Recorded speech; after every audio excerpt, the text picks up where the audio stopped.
Hey, how's it going, everybody? Ruben here again, and we're back to doing another CNC project today, and I've actually been looking forward to doing this one for some time now. I just never had a chance to get around to doing it, trying to get caught up on other things. But what we're looking at on the screen right here, this model, I actually purchased this 3D model from a guy on one of the Facebook pages that I'm a member of a CNC page, and forgive me if I get your name wrong, but Vitaly Diaconou. Hopefully I didn't butcher that name there, but he makes some really sick models like this right here, the skull with the horns and the dragons here. So what we're going to be cutting this out of today, actually we're going to start it tonight, and then we're going to run it through tomorrow. We're going to do the roughing passes tonight, and then the finishing and profiles to cut it out tomorrow, because all the tool pass together for the size that I'm doing is going to take probably somewhere in between 12 and 14 hours. Because I have a panel of ash that I glued up for this project that's about 24 inches long or wide by about 16 inches and 1.6 inches thick. So this model is going to have quite a bit of relief in it. You can see here on the screen here as I kind of change the perspective. I don't know how it's going to turn out. The reason why it's going to take so long is this is such a large model with so much texture in it. So we'll see what happens. I don't know how it's going to look in ash, but I figure I had that panel lying around. So we're going to cut it out of there, see how it turns out, and maybe I'll do some more of it out of other different types of wood here in the future. But without further ado, let's go out there, get stuff set up, and we'll get everything running.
All right, so we're back. We got the piece here cut out of the big panel that it was carved from. Overall, it looks pretty good, but before I actually talk about what I'm about to do, I got to dime myself out. I'm a big dummy. When I initially set everything up for this model in my software, I wanted to try out these new bits here, a 2mm tapered ball nose, which has, I think it's a 3.92 degree taper on it. You can kind of see right there. Somehow over the past couple days when I went in and re-edited this model, somehow the finishing pass got switched to a 2mm ball nose, which means no taper, which would be a bit kind of like this. It has no taper to it, so you can kind of see this one comes down to a point, this one doesn't.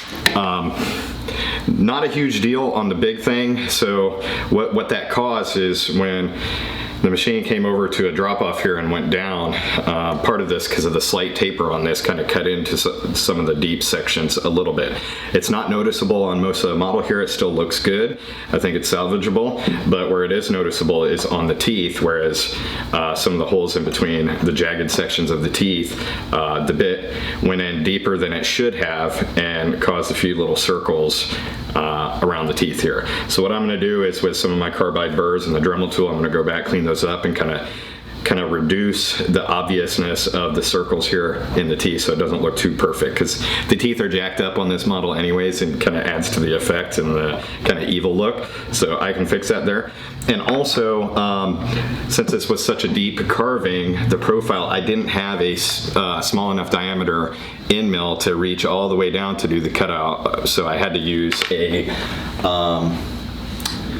1/4 inch, which is significantly thicker. So around some of the detailed sections like the teeth and some of the inside pockets where it cut out, there's a little bit of material still left in there, and I'm going to clean that up a little bit with my carbide burrs, because I don't like leaving that section. It just looks kind of sloppy, and we can kind of finalize some of the detail in this. So I'm going to get to this. We're gonna get to fixing this up here, and we'll get on to finishing.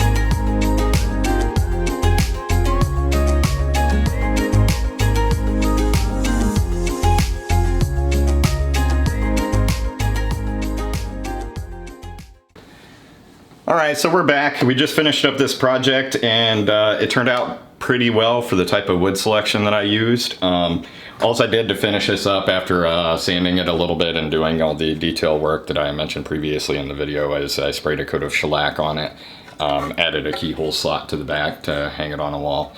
And I would have liked to stain this, not very dark, but to add a little bit of more depth to the carving, but since this was done out of ash, ash has a very straight grain structure, and the stripes that you can kind of see in it already when stained become very dark as opposed to the sections in between those stripes. So it kind of breaks some of the patterns sometimes and some of the detail when stained. So this was just a test, and I'm glad it was, because like I said earlier in the video, it was, had a couple issues with me being dumb in my bit selection and when I set up the tool pass. So I'll post a couple pictures here, a little bit of video of what it looks like when lit from different angles. So light carvings typically do better when they're lit from certain angles and not so bright rooms. So I'll show you that right after this.